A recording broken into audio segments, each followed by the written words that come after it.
За бүгдэнд энэ өдрийн мэндийг хүргэе. За өнөөдөр ярих миний бодлол сэтгэлийн сэдэв болол энэ говийн бүс нутгийн уур амьсгалын өнөөгийн өөрчлөлт, ирээдүйн хандлага ба эмзэг байдал гэсэн сэдвээр бол ихтгэл тавина. За энийг ярих өмнө бол энэ бид бүхэн уур амьсгалын өөрчлөлтийг ярихдаа манай цагуурын байгууллага бол үндэсний хэмжээнд бол маш том бодол мониторингийн сүлжээтэй.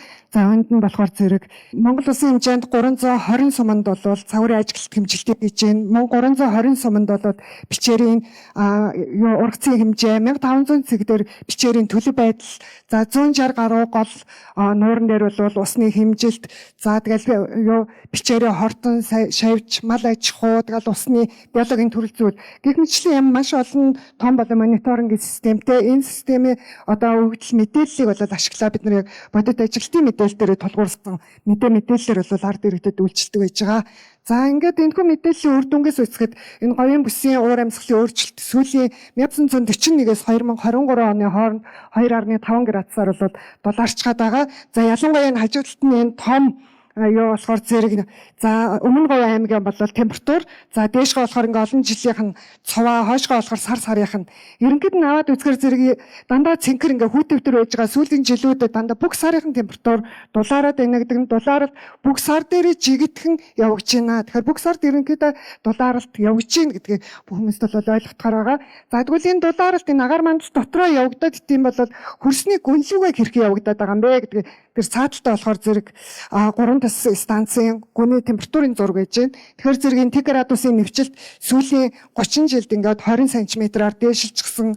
15 градусын температур нэвчих температур болохоор зэрэг 55 см-аар доошгоо гүнлүүгээ нэвчиж гин гэдэг маань гүнлүү дулааралт ер нь эрчимтэй явж байна. Хурд үндэсний хувьд болохоор зэрэг ерөнхийдөө говийн бүс нутгийн хойд хэсгээрээ хурд үндэс болоо бууралттай.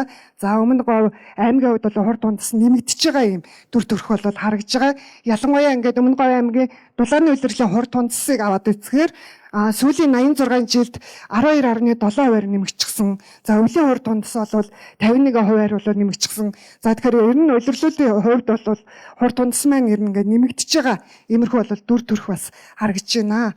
Говийн бүс нутгийн хувьд бол гамшигт үзэгдлийг, давтагдлыг бол аваад үзэхээр ерөнхийдөө салхи уран үер гэсэн хоёр том бол үзүүлэлт гол бол гамшигын бол дийлэнх хувийг эзэлдэг байж байгаа. Яа тэгэхээр зэрэг говийн бүс нутаг маань өөрөө шороо шуурганы давтагдал өндөртөө, за хүчтэй салхины давтагдал ч гэсэн өндөр явдаг. Тэгээ 2021 онд гэгчин говийн бүс нутагт бол томоохон хэмжээний шороо шуурга болоод өнгөрсөн. Энэ шороо шуурганы ерөнхийдөө онцлог нь юу байсан бэ гэхээр зэрэг энэ агаар мандалд дагуулж байгаа тоосчлтын хэмжээ өндөр байсан. Ялангуяа нэг хэмэл дагууллын болон мэдээгээр аваад үзэхээр энд бол ихэнх баг хангаа нуруу тийшгээ тултлаа бол энэ тоосны дээгдэлт баг 300 дахин юм агуулмж нэмэгдчихсэн. Бүр аюултай нэн аюултай гэсэн төвшөнд бол хүрчээсэн юм бол төвхтэй байгаа.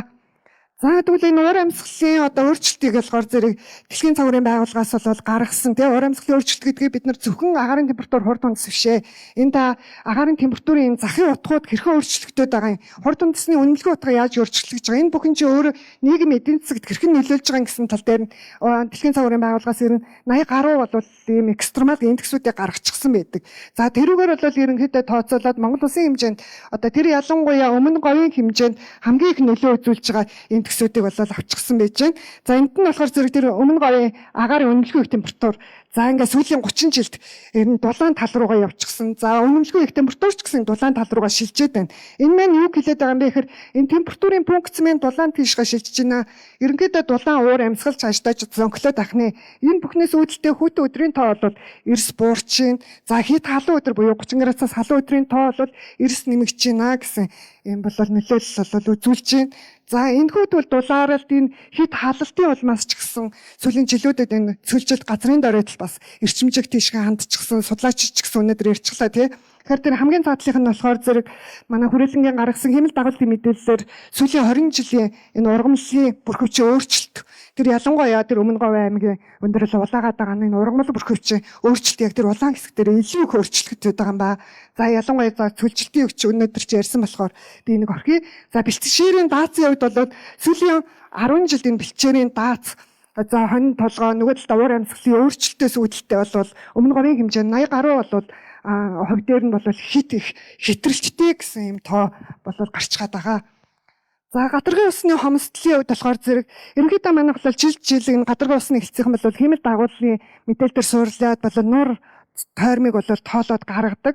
Тэгэхээр зэрэг 1968 оны 100 мянганы масштабтай зургаас тоолсон энэ нуур тойрмын тоотой харьцуулахад энэ 2024 онд нийтдээ 91 буюу 51 нуур тойрон бол ширгсэн гэсэн юм тоо. Гэхдээ ширгсэн гэдэг маань өөрөө энэ хэмэл даваалын мэдээ маань 0.3 км²-аас жижиг нуур тойрмыг илрүүлж чадахгүй тэр маань тодорхой хэмжээний устаач гэсэн энэ ширгсэн гэсэн тоон дотор орчход яваад байгаа.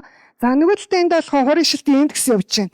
За 1997-оос 2011 оны хооронд Монгол Улсын хэмжээнд ч гэсэн энэ өмнө говийн хэмжээнд ч гэсэн 14 жилийн хугацаанд ийм томоохон хэмжээний хорийн шилтийн давлгаа яваад өгчихсэн байж байгаа. Тэгэхээр бид бүхэн өнөөдөр ган гэхэд 1 жил тохиолж яадаг үзэгдэл энийг болохоор зэрэг заавал энэ жил гам болчихлоо гэж бол хорийн шилт гэдэг нь өөрөө олон жилийн энэ давлгаатай энэ үзүүлэлт уур амьсгалын өөрчлөлтөөс бид бүхэн бас нэг шинээр бий болоод байгаа гамшигт үзэгдлийн хэмжээнд хүрчгээд байгаа гэдгийг өнөөдөр ерөөсөө судлаачид энэ дээр ярихгүй байгаа тийм. Тэгэхээр зэрэг энэ маань өнөөдрийн бас нэг бид бүхний ярих том юм гамшигт үзэгдлийн нэг болчиход байна. Тэгэхээр зэрэг энэ 14 жилийн хугацаанд өнөөдөр хангаан нуруунаас одоо нэг их авдаг онг гол ширгсэн гэж түрүү ярьжсэн тий. Тэр онг голын маань энэ урс эцэг хэмжээ буурсаар байсан. За онг голоос тижээгддэг хамгийн том буюу Өмнө Говь аймгийн улаан нуур маань ширгэж байж байгаа сүүлийн жилүүдэд хор бороотой жил орсон учраас сэргээд явж байгаа ийм дүр төрх бол ажиглагдж байгаа. За тэгвэл одоо ингээд өнөөдрийн мэдлэлээр яг уур амьсгалын өөрчлөлтөнд тиймэрхүү эмзэг байгаа бол ирээдүйд явах вэ гэхээр ирээдүйд бид нар уур амьсгалын прожекшн хийжэж ирээдүйд дасан зохицох арга хэмжээг аавна. Тэгэхээр зэрэг ирээдүйн уур амьсгалыг бол дэлхийн хэмжээний 40 загвараас Монголын одоо өнгөрсөн үеийг маш сайн тооцоолж байгаа. 10 загварын ансамбль дундчраар ирээдүйн уур амьсгалыг тооцоолсон. Ингээд аваад үзэхэд ирээдүйн уур амьсгал ерөнхийдөө 2100 он гэхэд ихэнх бүс нутагтаа бол 5-аас 6 градусаар бол температур болол дулаарах. За хурд үндэсний хувьд бол харьцангуй бол өвлийн хурд үндэс нэмэгдэх. За зуны хурд үндэс бол говийн бүс дээр нэмэгдэж байгаа. Бусад бүс нутагтаар бас нэг буурсан иймэрхүү дүр төрх бол цаашдаа болоод үргэлжлэхээр байгаа. За экстремал индексийн хувьд ч гэсэн төрөний нэг өмнөмлөхүй бага температурын фокус маань дахиад дулаан тийшээ шилжсээр л байна. Тэгэхээр зэрэг энэ маань юу гэж юм гэхээр зэрэг дахиад энэ дулаарлын улмал цаашгаа давтагдаад байна. Улмал биднээсээ халуун дулаан уур амьсгал биднийг хүлээж байна. За тэрнээс үүдэлтэй хит халалт за энэ доотлих нь 30 градусаас халуун өдрийн тоо за нөгөө талдаа энэ хорийн шилтийн индекс гэдэг маань доошгоо поинтлоод байна гэдэг чинь эрчимтэй хуурай жилүүдэрийн цаашааштай биднэрт тохиолдох юм магадлал өндөр явж байна. За нөгөө талдаа болохоор зэрэг энэ бүхнээс үүдэлтэй энэ байгалийн бүслүүрийн шилжилт ялангуяа энэ 1961-аас 90 оны одоо суур дээр болохоор зэрэг хуурай бүс гэдэг цэнхрээр зурчихсан тий хойд хилмэн.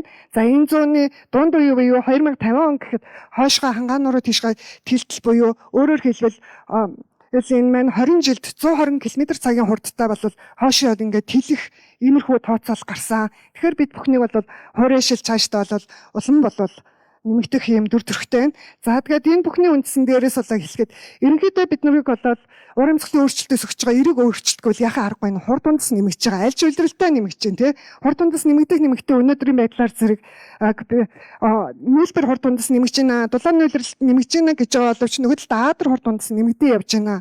Тэгэхээр зэрэг аадар хурд унтас нь бид нар гамшигыг өртөөд өнгөрөх үү энийг бид нар бүрэн дүүрэн ашиглах уу гэдэг биднээс өмнө үүсэж байгаа нэг томоохон сорил бий болчиход байгаа. Тэгэхээр зэрэг одоо хамгийн сүүлд нь би хэлэхэд 2023 онд Дэлхийн цагуурын байгууллагын нарийн бичиг энэ дарга бол ерөн дэлхийн нийтэд анхааруулж хэлэхдээ уур амьсгалын өөрчлөлт биднээс бодчихсоос илүү хурдтай яв гэж байна. Тэгээ тийм учраас бид нар өнөөдөр бодоо суугаад байх юм байхгүй.